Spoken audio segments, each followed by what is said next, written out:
So let's move on to this very interesting session that we have now to conclude this conclave. Real talk that we will be doing with two of our eminent speakers today. So let me introduce our speakers of this session, Real Talk Inspiring Success Stories.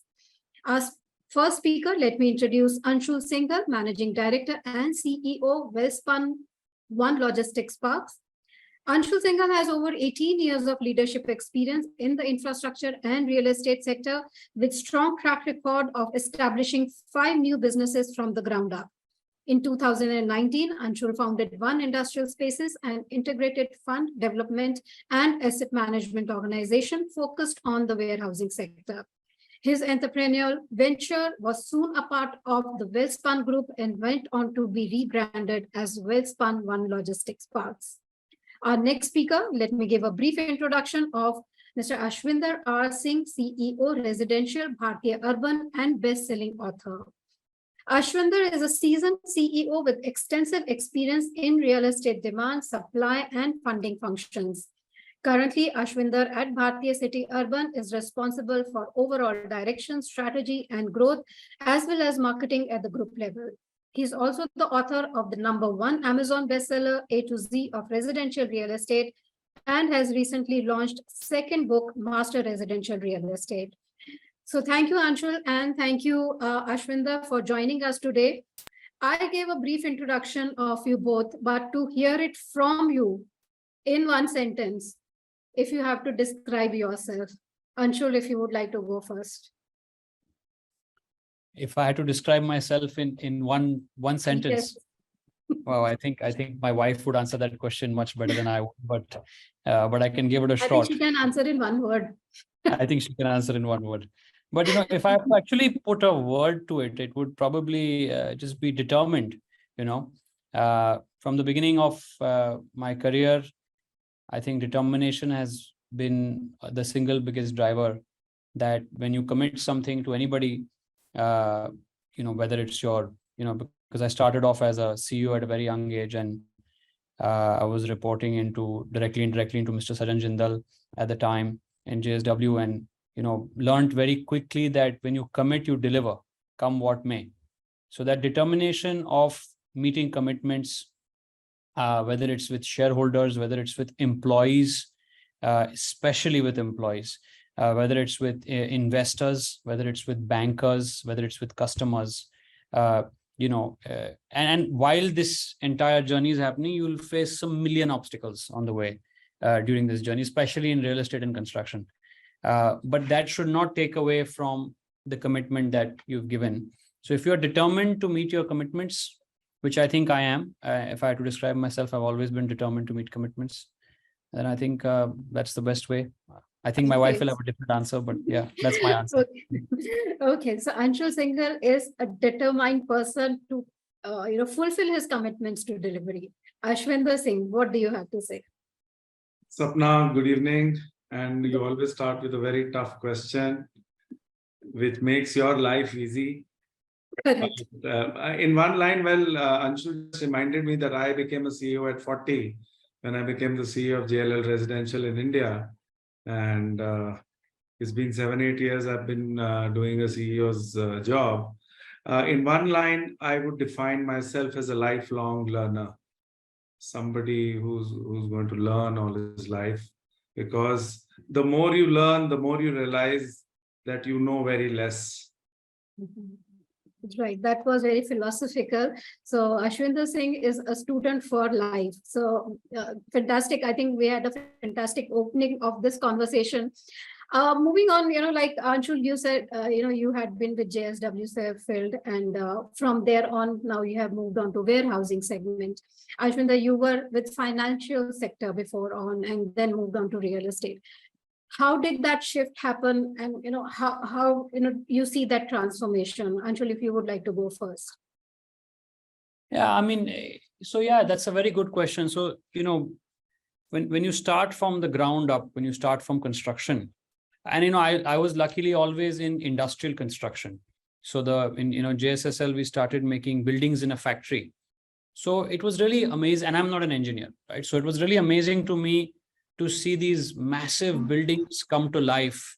And then it wasn't just a building, it was, these massive constructions, then they kind of created so many employment opportunities, which then helped, grew so many families. And then eventually a lot of this industrialization part of it, what we were doing was helping the Indian economy. And then I quickly started to realize that, it's not just about the building, it's about the community, because it's real estate. It's about the community that it kickstarts a whole spiral effect. Especially the areas we were constructing in were all very, very, backward areas with very little infrastructure. And then when we moved to warehousing, when I started the first warehousing, when I set up, it was in the boonies. And, the multiply impact of creating the warehousing was much more satisfying than just being in the construction space. Because in the construction space, I was a little below the pecking order, where, I was like a contractor. So, as a contractor, my job was to deliver the client's dream, full stop. But then as a developer, I was able to have my own dream and my own vision in how I could create new spaces. So it was a very natural progression, moving from a contractor, from a construction to a developer, or moving up the pecking order. Because see, once you've done that enough, then what's next? And at the same time, the passion of creating these beautiful structures and parks, like now the minimum project we do is 40-50 acres. We go up to 100 acres in 2 of our projects now. So each of these projects create anywhere between 20,000 to 50,000 jobs, directly or indirectly, both within our parks and outside our parks. So that the ability to be influencing that and helping the economy makes life a little more worth living, makes the struggle worth pursuing. And I think it was just, for me, it was very natural to just move from construction to real estate. And I honestly love progression and more fulfilling also for you. Yes. So great. I think Ashwinder, same question to you, from financial to real estate. How did? No, I think, Sapna, this has been a very interesting journey for me. When I look around and look at the entire industry there, my competitive edge lied that, inherently I was a finance person working with Citibank for 12 years, and then Government of Singapore for 4 years, Deutsche Bank, and then 4 years of mortgage with Bajaj Housing Finance. And that has given me a very big edge, because that mostly CEOs in real estate do not come from finance background. And I had this experience of funding as well as understanding the sales and distribution side and the marketing side. So which gave me an edge, and that is where, my career path was far more, I would say interesting, because I could take holistic decisions. When some problem would come onto my table, I didn't have to run to my CFO or to the finance person or to the salesperson, because finally finance is so inherent. And if you have that experience of finance as well as, sales and marketing, then you can have a 360-degree view of the business. What is the P&L impact? How does revenue operate, and what is the difference between revenue and profitability? Because most of the times, if you look at startups, and I was looking at the last session also, startups do well when they look at revenue, but when they look at profitability, challenges come in.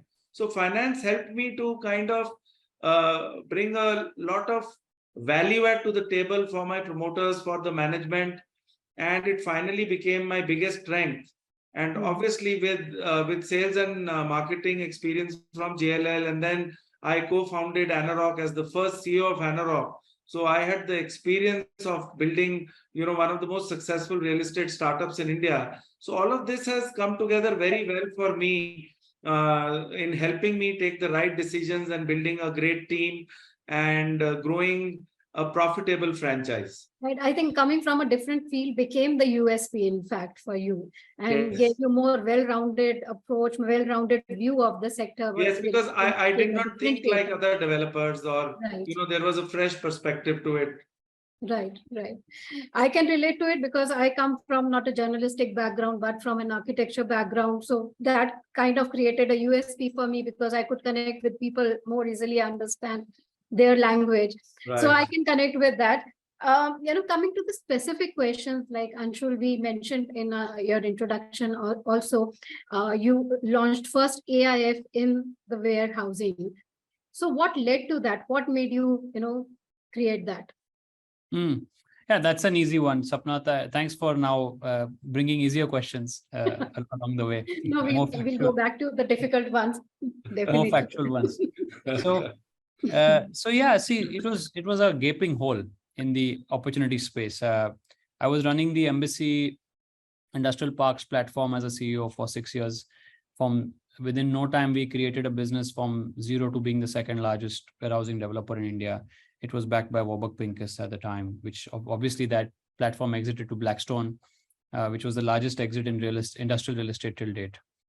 Now, after doing that, I realized that two things really. One, there was $6 billion of foreign money, which was invested in Indian warehousing, but there was not a single Indian fund investing in Indian warehousing, which honestly called out to the Indian in me and said, why can't we do it? If some pension fund sitting from US, Europe can invest in Indian warehousing, why can't an Indian fund, homegrown, be set up?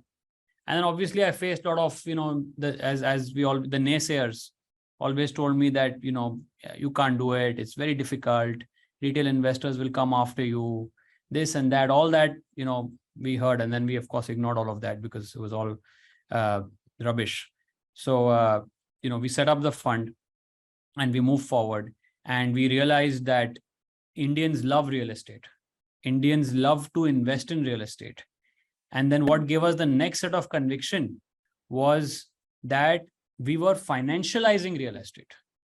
See, you did not have to now physically own a warehouse. By investing in my fund, you could now own a part. You could own like how originally shares were in physical form, and now shares are dematerialized. Similarly, we have financialized or dematerialized real estate investments in warehousing. And warehousing was far more attractive than a residential or an office. It still is, right? Because it is more core. It's more linked to the e-commerce growth, the India story. So if you believe in the India story, then you believe in the warehousing story. So, these are the factors that we saw. And of course, as like anything in life, when you take the first step, you see the conviction that yes, the first investor, when he says yes, and I can never forget that, then you start getting the conviction that others will follow. We raised 500 crores in 14 months in our first fund. And we raised, as of this morning, we are at 1,300 crores in 4 months in our second fund, right? So, and of course, our first fund is clocking a good return. We are hopefully doing our first exit soon.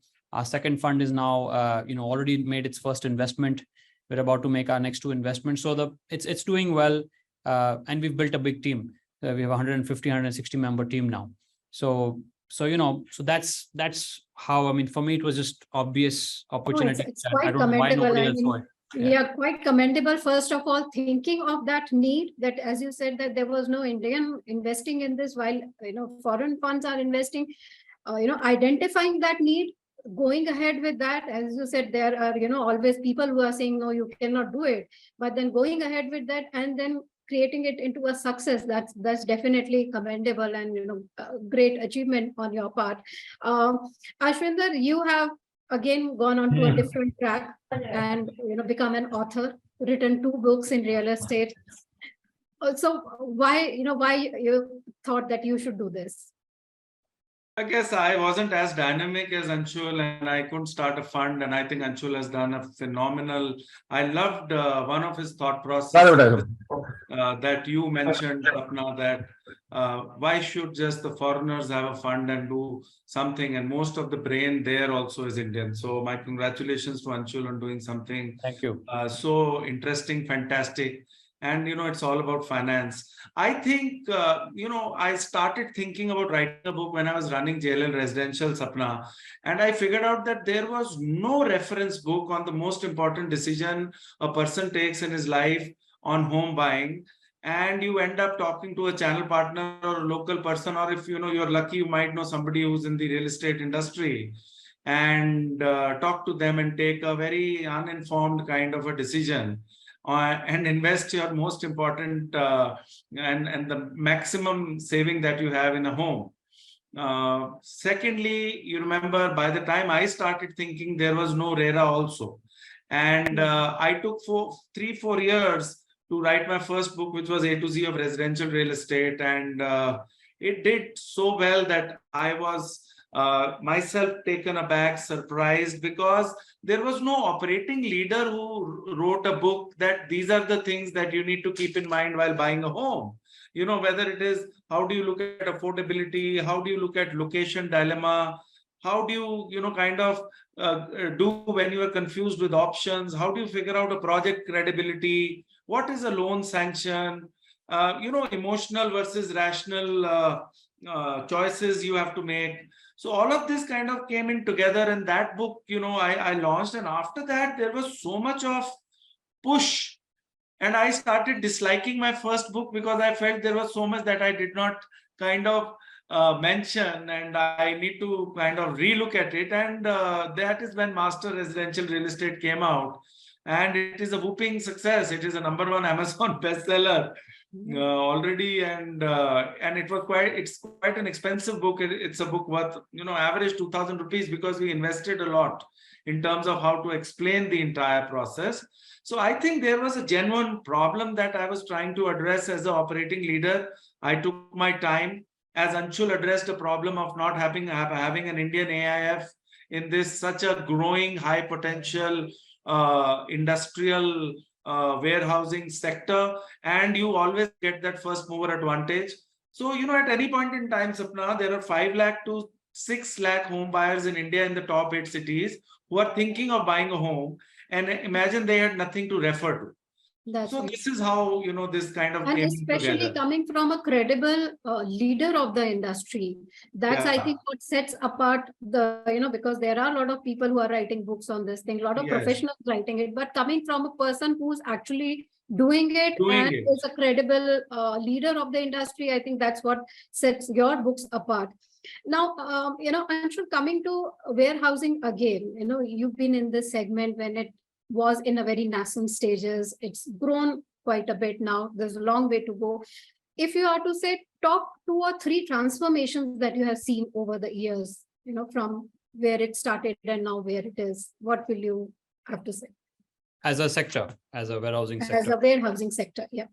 Yeah. So firstly, I think, Ashwinder, you are far more dynamic than me. I think, what you've created is so thanks for the compliment, but I think what you've done is harder in my view, because being able to address such a simple answer in such a lovely manner, I think is a lot of hard work. So hats off to what you've done. I really appreciate it. Sapna, to answer your question, when we started warehousing in 2013-14, we saw a very different world from today. So a 1 lakh square feet warehouse, I would run to meet that customer for a lease, right? For a 1 lakh square feet. Today, we don't even get those inquiries anymore. Our minimum inquiry sizes are between 2 lakhs to 3 lakhs. It's like the smallest. It's like another one that my team would handle, right? We've delivered recently a building for delivery, which is 8 lakh square feet, single building, which is India's largest fulfillment center till date, single building. We've delivered it in 10 months. And then we've delivered another one for Tata, which is another 6 lakh square feet. We're delivering 3 lakh, 4 lakh, 6 lakh, all across. And we are just seeing these boys get bigger and bigger and bigger and badder as well. Like the next thing for size is automation. So not only has the size grown, but these guys have become more, not just tech enabled, they've just become more automated. So people are already talking on how do we automate each process from handling, picking, packing, labeling, marking, within the warehouses. So they've become like mini factories. They're no longer just storage units, what they were. And of course, the specifications have become huge, very large. So we are seeing far better lighting, more focus on health and safety, better flooring, all the good technical stuff. So basically imagine houses, to put it for a common man, if you saw a house in 2010, and if you see a house in 2023 with a gated community, with the pool, with the health club, with the facilities, it's a totally different house. You can't compare it with the 2010 house. What is driving this change? What has driven the size? What has driven the amenities now that people are asking, and the technology part? What are the drivers? Yeah, so the e-com industry is poised to be roughly about $50 billion. And that's one of the drivers, right? So the other thing is not just e-com, but even quick com or mixed com has been growing like crazy. So right after the pandemic, you've seen that everybody now just wants to click and buy, add to cart, right?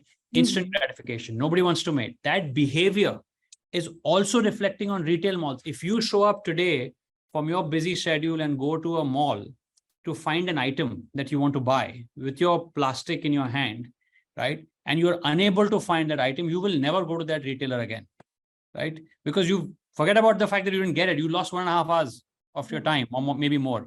So the retailers are pressured to maintain inventory, which requires warehousing backend support close to where they are. The online guys obviously need to have everything listed on their platform. They cannot exist. E-commerce cannot exist without warehousing. It's physically impossible, right? The third thing is industrialization. Today, India's industrialization post-COVID specifically, the CapEx investment has just bolstered over the roof. And with the launch of these quick commerce brands, online only brands, from Swiggy's to Gmart to DMart to everybody, consumption has been a big driver in the growth of warehousing. Laws have been very helpful. So GST came in 2018, one country, one tax. So today you can really invest in a large warehouse in one state and not have to worry about, exchanging bills and money and proving tax savings, etc. Each state in India now, pretty much every state, has a specific warehousing policy. So there is a lot of clarity at the regulatory level for investments, for being able to buy land, build, lease.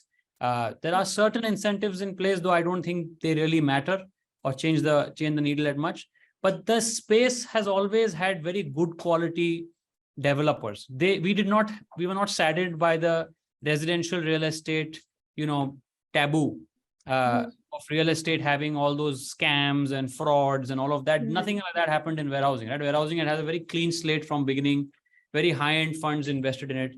So the space was more matured. So the government was able to take more matured decisions. They were not worried about putting regulatory curbs on us and trying to pressure us to stop. They were more worried about how do we facilitate this growth, because these are guys who are helping the economy. So they've been very proactive.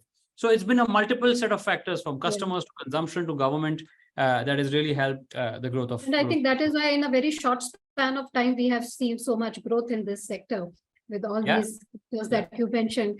Ashwinder, now, not me, but Anshul mentioned that residential was not a very clean segment. But, so given, the current scenario, now regulations are more, financial discipline is required more, but there are a lot of uncertainties as well as in terms of local policies, etc.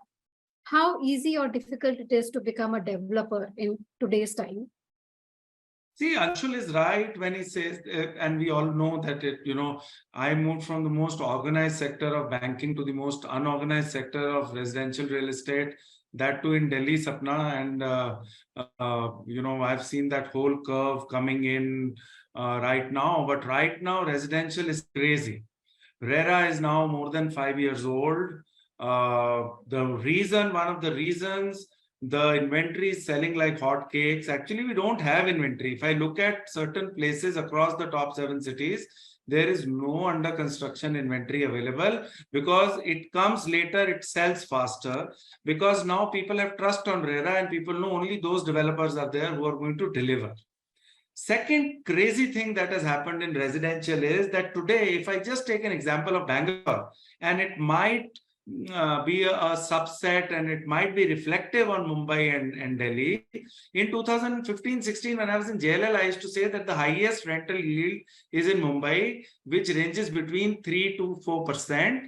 And otherwise, it is anywhere between 2 to 3%. Today, Sapna, it is mind-boggling. I came across a gentleman who's an investor in Shobha Dream City in Bangalore with 10 apartments, and he's earning a rental yield of 10%. Today, you are not I have 5,000 apartments delivered in Bhartiya city.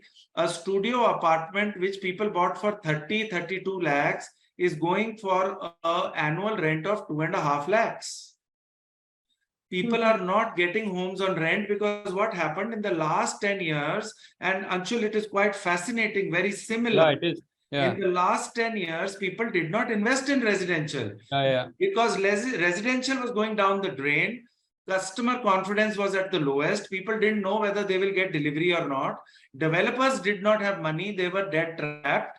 The cash flows were not coming in, neither from the customer nor from the banking institutions. So people didn't invest. After COVID, when the tide turned and the Gen Z and the millennials and the new people who wanted to invest in the shared economy, they started investing. And people started upgrading. Sapna, we keep on talking about Gen Z and millennial, but a lot of people who had a 2-bedroom wanted a 3-bedroom. People who had a 3-bedroom wanted a 3+1 bedroom. Suddenly, the demand came in so heavily that you do not have, it's finally economics, it's demand and supply. So now in North Bangalore, where we are there, in a radius of 10 kilometers, Sapna, there is no under construction inventory available. If I launch 2 million square feet in the next 1.5 months, I would be able to sell those 1,500 apartments maybe in a span of 6 months to 8 months. So now for a developer, if you are compliant, if you want to run the business properly with the customer in mind, follow all the regulations which have been outlined by RERA or other regulatory authorities, this business has become attractive. The margins are now higher because the capital value is going up. See, if in North Bangalore you are selling at 10,000, Sapna, it means, say, in Andheri, the price is 25,000 rupees a square feet. Who is going to pay that much of money? So I think currently residential offers a great opportunity, especially because office is going down.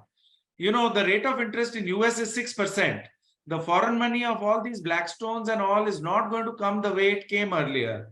And it is going to take some time. And when you start seeing rental yield of anything between, forget about 10%, it can be an outlier. Even if I come with an opportunity of, say, 6% to you, Sapna, which is 1.5% more than a deposit, and then you get capital appreciation over it, and in 3 years, your 50 lakh apartment becomes 70 lakh. It is bound to do well. It is bound to do well, and it is going to bring back the investors which had gone away from residential real estate in the period of 2013 to 2020. Right.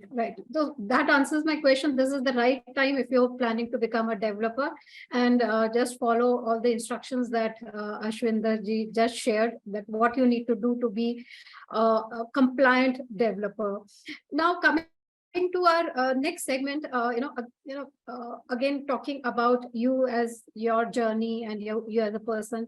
Anshul, one important decision that you made in your professional journey that helped kind of shift your company? When you look in hindsight, all the things that work become good decisions, and all the things that did not work become bad decisions. And anybody can be wise in hindsight. But I think the one or maybe two decisions that we made, which were very calculated and very fundamental to the core of the way we operate, was we hired talent ahead of the business, right? And not just hired and appointed, but we did a lot of research on our team. So we basically appointed some of the best minds in the world. And when I mean world, like top 4 consultants in the world to build the right team structure, to ensure that we put in the right long-term incentives, short-term incentives in place. We compared ourselves to other employers in the market. We wanted to become an employer of choice, where people wanted to work for us. We wanted to then, after, of course, building that, we wanted to ensure the right empowerment was done with the team down the line.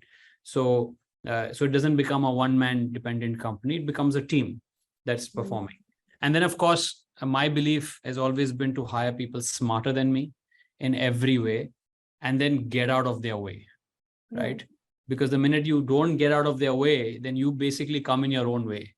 So, so that's one thing I think we did. So we today have a proud team of 160 people, that indirectly report to me. And then, of course, we have another, at sites, if you take all our project sites, we have probably a couple of thousand, labor, staff, team members. So I think that's been really worked well for us. That's I think, a very useful tip for everyone here listening to you, hire smart people, smarter than you, get Always. out of them, let them do their jobs, because that is what you have hired them for, and get the right talent. Ashwinder, your one decision that, you made for your organization, and it was really, Well, I think quite uncanny that I and Anshul think a little quite similar, because one of the decisions that I took early on was, Sapna, that I did not hire people from real estate. I decided that I will take the road which is less traveled, and I did not want any of the bad habits coming in which were earlier there. And one of the reasons why our industry never got the kind of credibility it should when you contribute 10% to the country's GDP, directly or indirectly, and you contribute to so many jobs. Why is it that, people still look at it with a veil? So what I did, Sapna, I hired people from hospitality, banking, financial services, insurance. We trained them. And because they didn't know how real estate is done, they brought a very fresh perspective, and I could instill processes in them. That, look, there is a process we will follow, and we only have control over inputs. We don't have control over outputs. And once you start controlling the inputs, finally results come in. So I think my only two things were that I wanted to make the industry more organized, at least my firm more organized. So bringing in processes and getting in people who have the talent, right education, but don't come from real estate, so that they don't have unnecessary skepticism and negativity when we ask them to follow a particular process that has worked. So that is what helped me, at least. I think it always works, bringing in fresh perspective, then train them. And as Anshul said, empower them, so that they can perform to their best of their ability. Actually, empowerment is a very big problem that this industry still faces. What Anshul has said is something phenomenal, because I will kind of use this sometime for my own benefit and my team's benefit, and for my friends' benefit, who are all spread across the country. That, if you come in their way, you are actually coming in your way. It's a very powerful line. Very powerful line. So one topmost wish that you both want to fulfill in near future, like maybe 1 or 2 years, Anshul. Topmost wish that I have, back to the difficult ones. So I think that one of the biggest wishes that I have is, if the company can operate without my day-to-day involvement. I think it's very important to get there as soon as possible, rather than as late as possible. I think I've seen a lot of managers and CEOs who are very insecure about growth. I've seen people wanting to keep control very tightly with them. I think real control is in giving control, right? It's not in keeping control. So, we are going through a succession planning stage now, where we're looking for a CEO. We're looking for a couple of more senior leadership members, so that I can play a more strategic role in the business rather than a more active day-to-day role in the business. And one of my biggest dreams is that this becomes an institution. It doesn't remain a company or a person-dependent company. It runs as a institution that it's known for. And I hope that happens. I hope we are able to succeed. It's a very difficult one, because very few companies have been able to achieve this. Everybody wants to do it, but it's difficult, especially in our space. So we are working very hard to make this happen. And that's, I would say, my number one dream at the moment. Fantastic. All our best wishes to you. Tough job, as you mentioned, that it is, creating an institution is a task in itself, and all our best wishes to you, Anshul, on that. Thank you. Ashwinder ji, what is your topmost wish that you want to So fulfill? my topmost wish as a short-term strategic goal, Sapna, is that Bhartiya city is a 175-acre integrated township. We are almost done. I'm just left with 1 million square feet of commercial that is coming in. We just sold our entire commercial portfolio to GIC.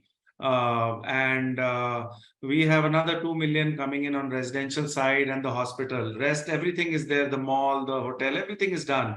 My wish is that in the next 2 years, I am able to kind of constantly sell 5 million square feet and construct 5 million square feet, so that at any point in time in a financial year, I have 5 million square feet under construction, and I am able to hand over 5 million square feet of residential development to our clients, and maybe in a 2 to 3 years, and maintain a P&L discipline at a project level and deliver a 20 to 25% of EBITDA on an ongoing basis. So that is what is my strategic dream to kind of deliver, for which we will need land acquisition, business development, sales, construction, everything to work in tandem. A lot of processes to come in and play. Let's see what happens, but that's what I would want to do. Given a leader like you, it is an achievable dream, and I'm sure you'll be able to fulfill that. But can we expect another book from you? I'm getting a little tempted, because what has happened is this takes away a lot of my time, especially the a couple of hours at night after dinner.